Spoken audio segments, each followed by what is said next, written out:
దేవభక్తి సాధన ఇప్పటి జీవం విషయంలోనూ రాబో జీవం విషయంలోనూ వాగ్దానంతో కూడింది.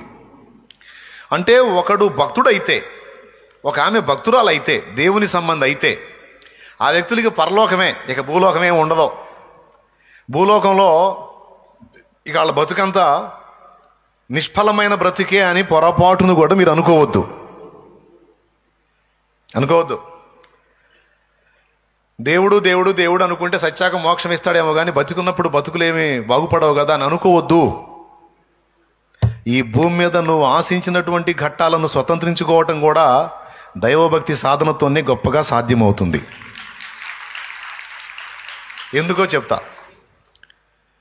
దేవభక్తి సాధన చేసేవాడికి దేవుడు సామాన్య మానవులకు ఉన్నటువంటి జ్ఞానం కంటే అధికమైన జ్ఞానం ఇస్తాడు. ఇది వాస్తవం. వినండి నాన్న, ఈ మాటలు పోగొట్టుకోకండి. దేవభక్తి సాధన చేసే వ్యక్తికి దేవుడు సామాన్య మనుషులకు ఉండేటువంటి జ్ఞానం కంటే మించిన జ్ఞానము దేవుడే అనుగ్రహిస్తాడు. అది తన ఆత్మ ద్వారా మనకు కలుగుతుంది. దేవభక్తి సాధకులకు దేవుడిచ్చే అదనపు బ్లెస్సింగ్ ఏంటంటే సత్యాక నిత్యత్వమే కాదు, భూమి మీద ఈ జీవితం జీవించడానికి 10 మందికి ఉపయోగపడటానికి కావలసినటువంటి జ్ఞానము, శక్తి, అభిషేకం, అనుకూలత ఆయన అనుగ్రహిస్తాడు.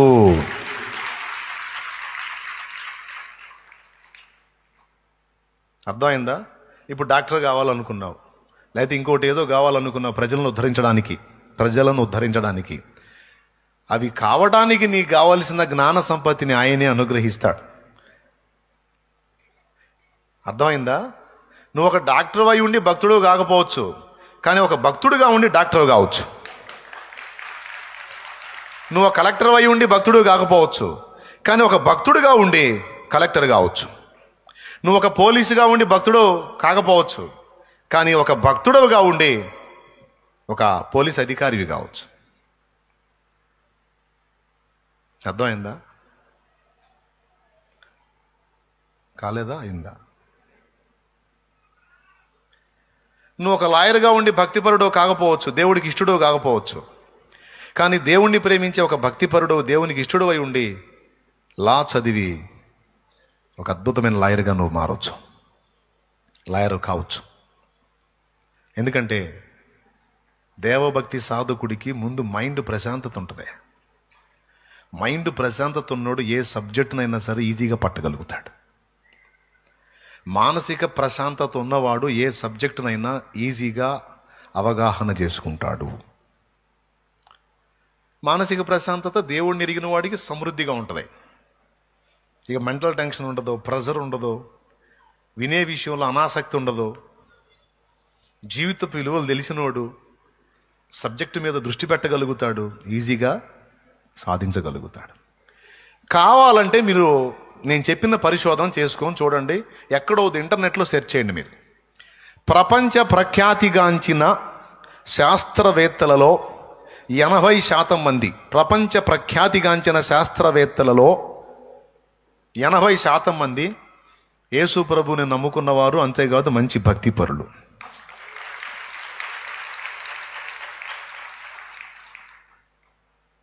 గ్రాహం బెల్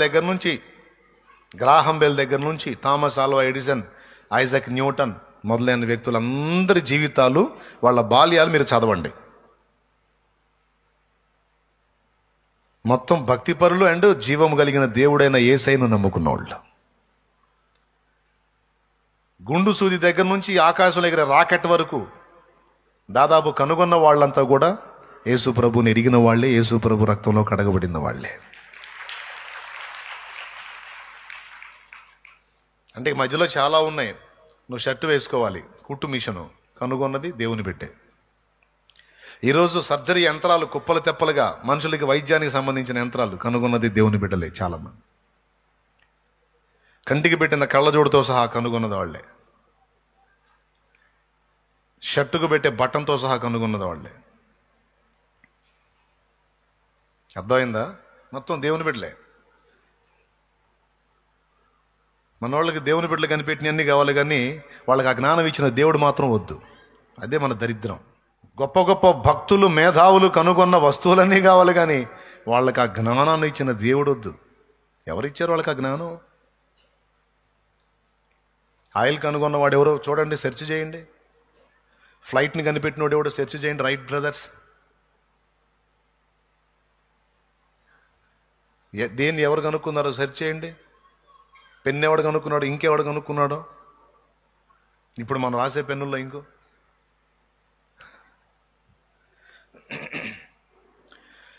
ప్రియులారా, చాలా చాలా చాలా కనుగొన్నది దేవుని పిల్లలు. వాళ్ళకంత మేధా సంపత్తి ఎక్కడి నుంచి వచ్చింది? దేవుడిచ్చిన అదనపు జ్ఞానం అది.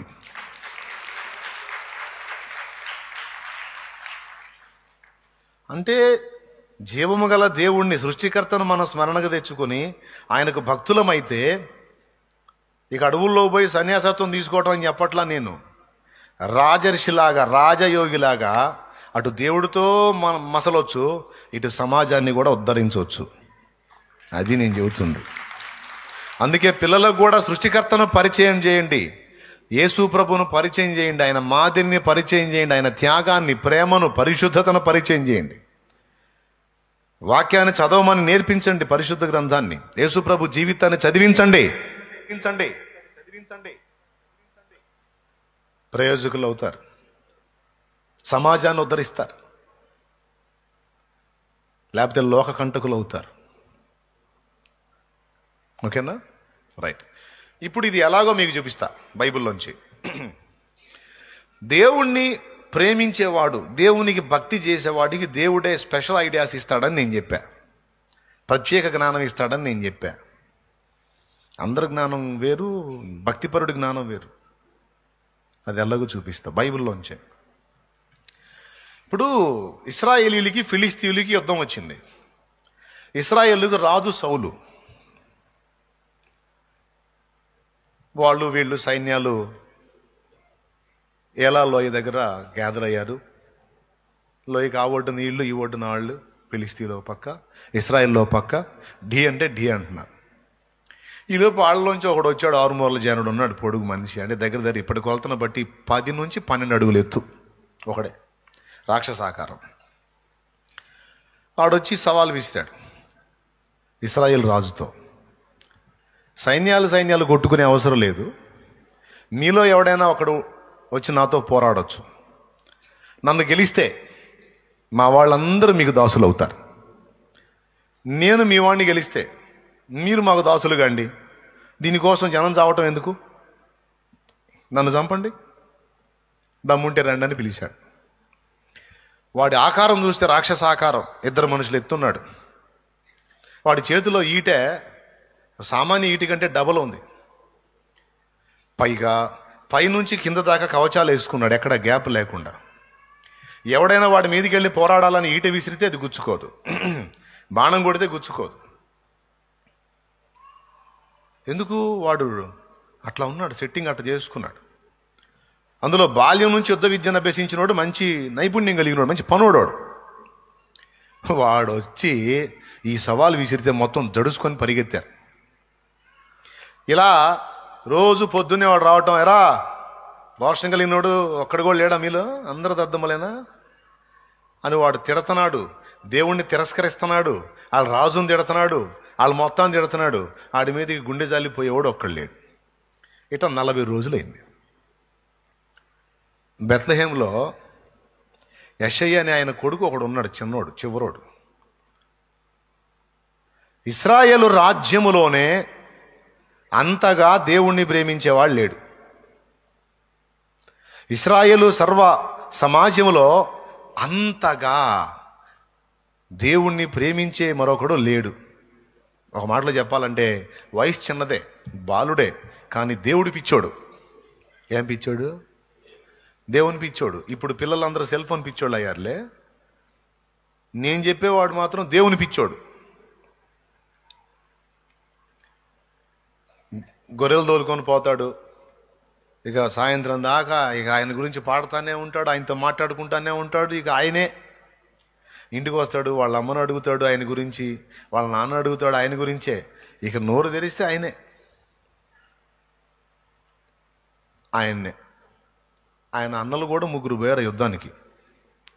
వాళ్ళ నాన్న పిలిచి, అబ్బాయి రే చిన్నోడా, అన్నోళ్ళు పోయారా 3, పోయి 40 రోజులైందా, యుద్ధం జరిగిందా లేదా, అసలు ఏ కబురు లేదు, ఈ ఆహార పదార్థాలు తీసుకొని యుద్ధ భూమికి వెళ్ళి అన్నోళ్ళని పలకరించి మంచి చెడులు తెలుసుకొని ఈ పదార్థాలు వాళ్ళకి ఇచ్చిరా నాయన అని ఈ అబ్బాయిని పంపించాడు. ఈ బాలుడిని, ఈ వయసు చిన్నదే, బాలుడు,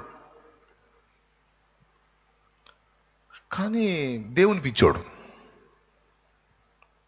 చూడండి, భక్తి సాధన మనుషుల్ని బలహీనులు కాదు బలవంతులను చేస్తుంది, జ్ఞానశూన్యుల్ని కాదు మహాజ్ఞానులుగా చేస్తుంది, తెలివి తక్కువ దద్దమ్మల్ని కాదు తెలివి తక్కువ దద్దమ్మల్ని కూడా దేవభక్తి సాధన మేధావులుగా చేస్తుంది. ఈ ఒక్కటి మీకు అర్థమయ్యేటట్టు చెప్పి ముగిస్తాను నేను.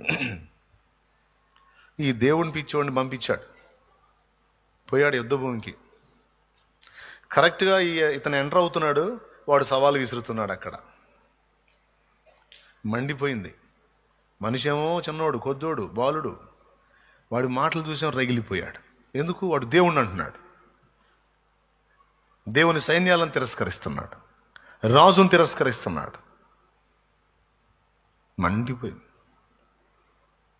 తీసుకెళ్ళిన సామాన్లు కావలి వాడి దగ్గర పెట్టాడు. పెట్టి ఇక వాడి మాటలు వాడన్నీ గమనిస్తున్నాడు, అబ్జర్వ్ చేస్తున్నాడు. వాడిని గమనించి క్షణాల్లోనే పక్కన ఉన్నోడితో అంటున్నాడు, ఎన్ని రోజుల నుంచి మాట్లాడుతున్నాడు ఇట్లా అని. ఇప్పుడేముంది, 40 రోజుల నుంచి వాడిది ఇదే సోప. 40 రోజుల నుంచి వాడు సవాల్ విసురుతుంటే మనలో ఎవడు బాగలేదా? ఏంది పోయేది? వాడు ఎంత ఉన్నాడో చూడు. ఇప్పుడు వీడిని కొడితే, వీడిని జయిస్తే ఏమిస్తా అన్నాడు రాజు అన్నాడు. ఎవరు తాలూకు నువ్వు అన్నాడు. నేను ఏలియాబు తాలూకులే అన్నాడు. ఆహా, ఎలియాబు ఏమవుతాడు నీకు? నా పెద్దన్నలే. పెద్దన్న ఎలియాబు తమ్ముడు అను. వాడిని కొడితే ఏమిస్తారా? సరే అని పోయి వాళ్ళ అన్నకి చెప్పాడు. వాడెవడో మీ తమ్ముడు అనుకుంటాను, పిల్లోడు మాటలు మాట్లాడుతున్నాడు, బాలుడు. అటంటి యుద్ధరంగానికి యుద్ధ భూమికి ఎందుకు తీసుకొచ్చారు అన్నాడు. మా తమ్ముడు ఇక్కడికి రావటం ఏంది? మా తమ్ముడు వాడు అక్కడ గొర్రెలు కాస్తుంటాడు కదా. గొర్రెలు కాయటం కాదు, వచ్చి వాడు చూడు ఏమన్నాడో. నేనే కదా, నా పక్కన వాళ్ళు కూడా విన్నారు. వీడిని జయిస్తే రాజు ఏమి ఇస్తాడని అడుగుతున్నాడు. వాడు వేళ్ళంత లేడు. ఏడున్నాడు వాడు? ఫలాన్ దగ్గర ఉన్నాడు. పోయాడు. ఏయ్ అన్నా బాగున్నావా?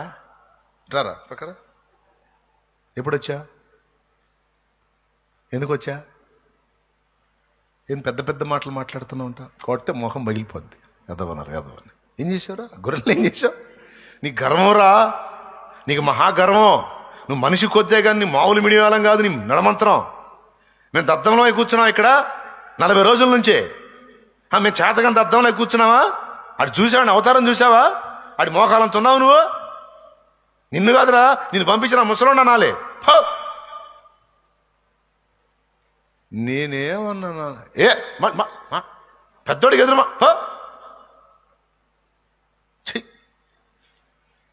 అవతలికి పోయాడు. మళ్ళీ ఇంకొకడికి అది ఇచ్చాడు. వాడిని ఏనం చేస్తే ఏమి ఇస్తా అన్నాడు రాజా. వాడు కూడా అడుగుంటాడు ఎవరి తాలూకా అని. నేను ఎవరి తాలూకా అయితే నీకెందుకు అని పోయి రాజుకు చెప్పని ఉంటాడు.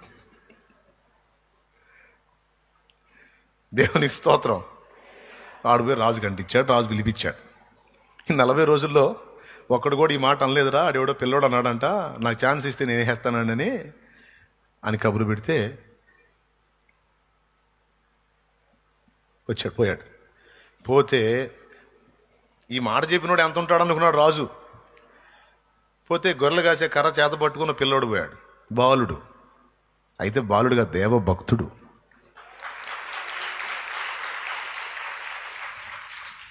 నవ్వుకొని ఉంటాడు సౌలు.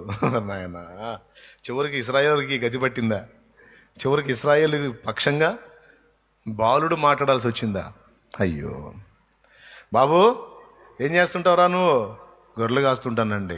వాడేం గొర్రె అనుకున్నావా? గొర్రె పిల్ల అనుకున్నావరా తోలటానికి? బాల్యం నుంచి యుద్ధ విద్యను అభ్యసించిన వాడు, దేహమంతా కవచాలు పెట్టుకున్నాడు, నువ్వు బాలుడు, నీకు శక్తి చాలదన్నా. అప్పుడు అతను అన్నాడు, నేను బాలుండే కానీ సార్ భక్తుండండి, నేను బాలుండే కానండి భక్తుండండి, నేను నా మీద డిపెండ్ అవనండి.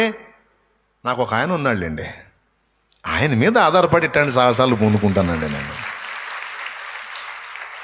నాకు బలమై ఉన్నవాడు, నా పక్షమున పోరాడినవాడు, అవసరాన్ని బట్టి నాకు శక్తినిచ్చేటువంటి వ్యక్తి, జ్ఞానం ఇచ్చే వ్యక్తి ఒకడు ఉన్నాడులేండి, ఆయన్ని బట్టి వెళ్తానంటున్నాను, మీరు పర్మిషన్ ఇస్తే పోతానండి. పిల్లోడు కదా, పిల్ల మాటలో. నేను పిల్లోడేనండి, బాలుడినే, కానీ నా దేవుడు పెద్దోడండి, బలవంతుడు. ఈ చేతులతో సింహాన్ని చీల్చేంత బలం ఇచ్చాడండి. ఈ చేతులతో, ఇది బాలుడి చేతులతోనే ఎలుగుబంటిని చీల్చేంత శక్తిని ఇచ్చాడండి.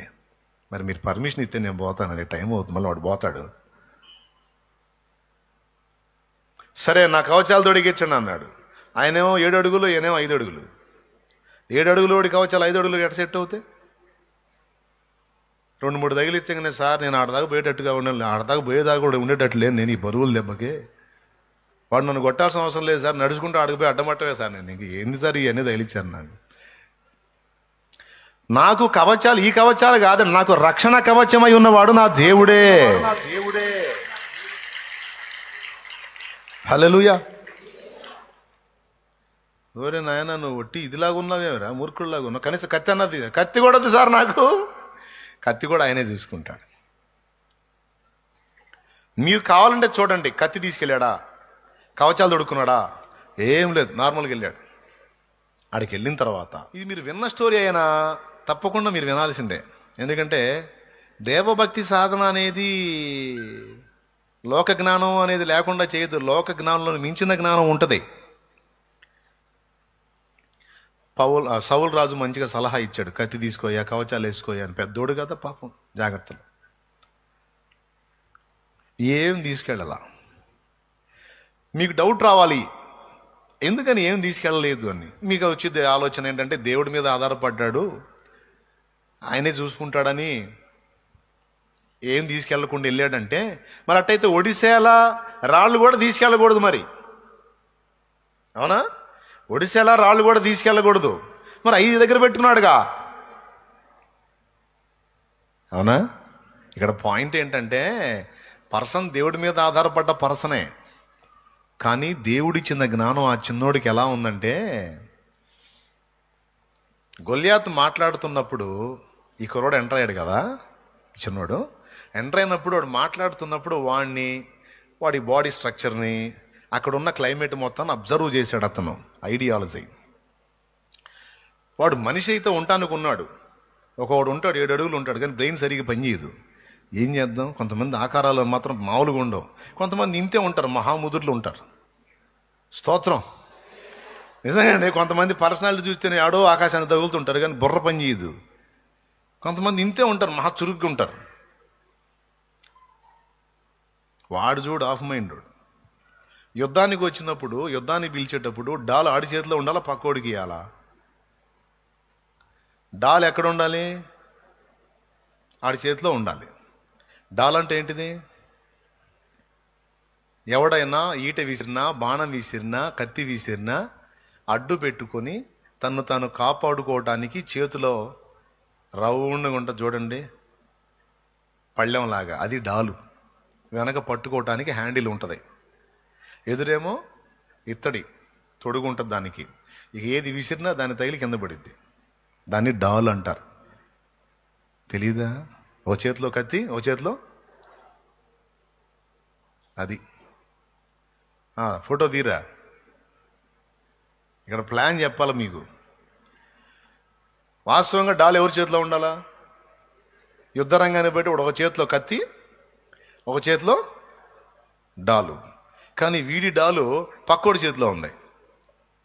అంటే వాడు ఒక గార్డును పెట్టుకున్నాడు డాలు మోయటానికి. ఈట వాడి చేతిలోనే ఉంటుంది. రేయ్ డాల్ తీసుకో, అలాగే గారు డాల్ ఒక నెత్తిని పెట్టుకుని మోసుకుంటూ తిరగాల. వాడు ఎడిపోతే అటు ఇటు తిరగాలన్నమాట, వాడు డాల్ మోసుకుంటా. ఇది చూశాడండి. ఇప్పుడు చెప్పండి మీరు, దావీదు ఈట కానీ, కత్తి కానీ, బల్లెం కానీ, బాణం కానీ తీసుకొని వెళితే వాడు ఖచ్చితంగా డాల్ తీసుకుంటాడు. ఓకేనా? ఏం తీసుకుంటాడు? అలర్ట్ అవుతాడు. వాడు శత్రువు అలర్ట్ అయిపోతాడు. ఎందుకంటే అవతలోడు ఈట తీసుకొని వస్తున్నాడంటే ఇప్పుడు ఈట విసురుతాడు నాకు అనుకున్నప్పుడు రే డాలీరా అంటాడు. బాణం తీసుకెళ్ళినా రే డాలీరా అంటాడు. అవునా?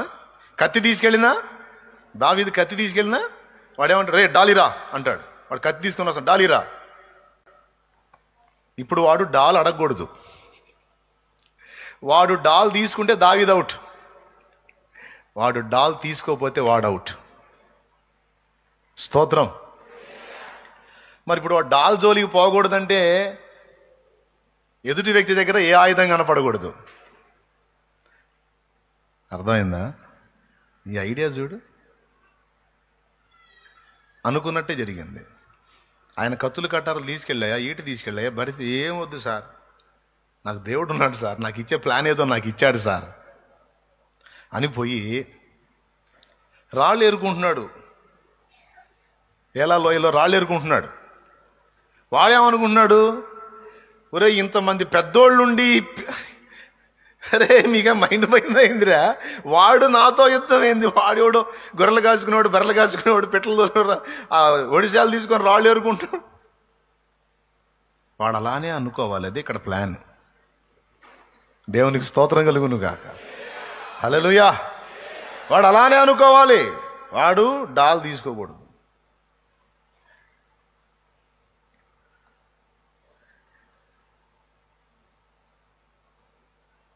చివరికి ఏం జరిగిందో మీకు తెలుసు. బహుశా డాల్ తీసుకుంటే అడ్డం పెట్టుకునేవాడేమో. డాల్ ముట్టలా.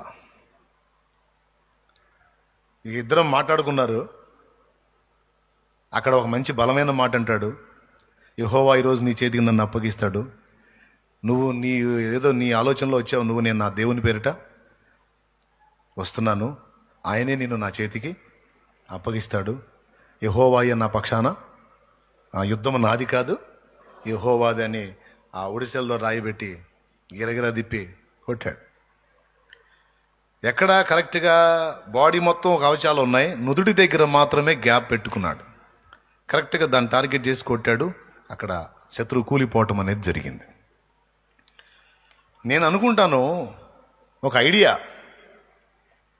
ఆ పర్సన్ చూసినప్పుడే వీడిని ఏ పాయింట్లో కొట్టొచ్చు, ఏ విధంగా వీడిని మభ్యపెట్టి దెబ్బ కొట్టొచ్చు, వాడిని ఎలాగా దారి మళ్లించవచ్చు, వాడిని ఎలా టార్గెట్ చేయొచ్చు అనేది పర్సన్ చూడగానే ఎంత చురుగ్గా మేలుకుందో చూడు.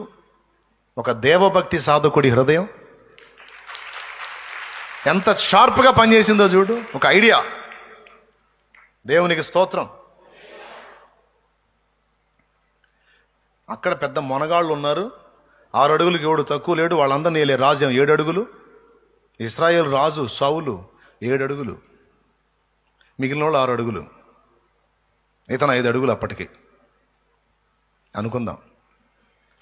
మీరు ఊహించండి ఒకసారి. వాళ్ళు ఎవ్వడి బ్రెయిన్లు అట్ట పనిచేయలే.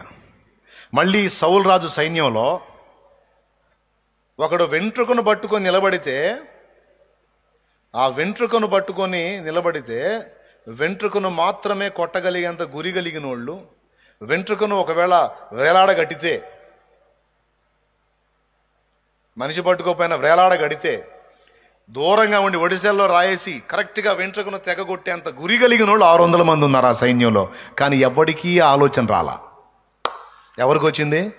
దేవభక్తి సాధకుడికి వచ్చింది. ఎవరిచ్చారు ఆ చురుకైన తెలివే, ఆ చురుకుదనం, ఆ మెళకువ, ఆ జ్ఞానం? అది దేవుని నుండి కలిగింది. తన బిడ్డలు, తన కనెక్ట్ అయిన బిడ్డలకి ఎప్పుడు ఎలాంటి స్టెప్ తీసుకోవాలో, ఎలా చురుగ్గా మసలుకోవాలో ఆయనే ఇస్తూ ఉంటాడు ఐడియాస్. మన ఆలోచన అవతలాడికి బెత్తరపోయేటట్టు చేసింది. అది ఏంటి ఎట్లా ఇది అని. అది దేవుని నుండి కలిగేటువంటి జ్ఞానం.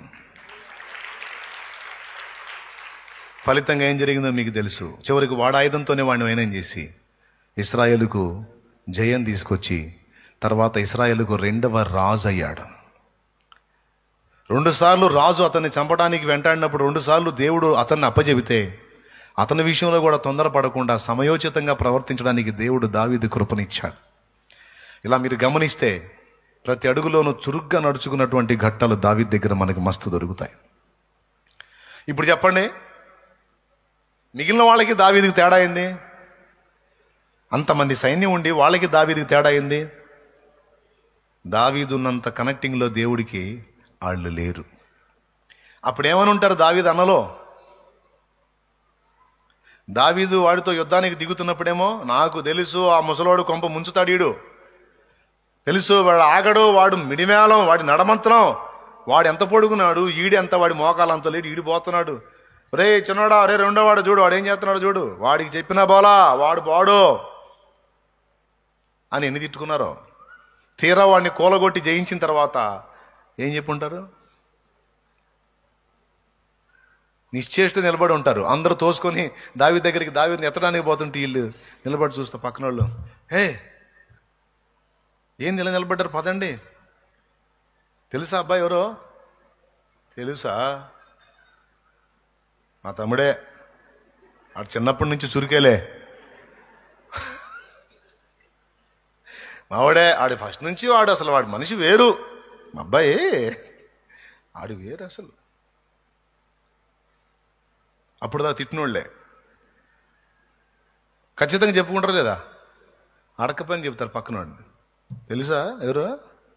మావాడు ఆఖరోడు, మా దావీదు కదా, మీ తమ్ముడా? మావాడు నా తర్వాత 6 తర్వాత పుట్టినాడు వాడు, మావాడు ఆడు అసలు వాడు మనిషి వేర్లే. నీ స్థితి చూసి నవ్విన వారే సిగ్గుపడి దినమొచ్చెనులే. నీ స్థితి చూసి నవ్విన వారే సిగ్గుపడి దినమొచ్చెనులే. విడుదల సమీపించెను, నీకు వెలుగు ఉదయించును. విడుదల సమీపించెను, నీకు వెలుగు ఉదయించును. చెమ్మగిల్లు కళ్ళల్లోన కన్నీళ్ళెంత కాలం, కష్టాల బాటలోనే సాగదు పయనం. విడుదల సమీపించెను, నీకు వెలుగు ఉదయించును. విడుదల సమీపించెను. దేవునికి మహిమ.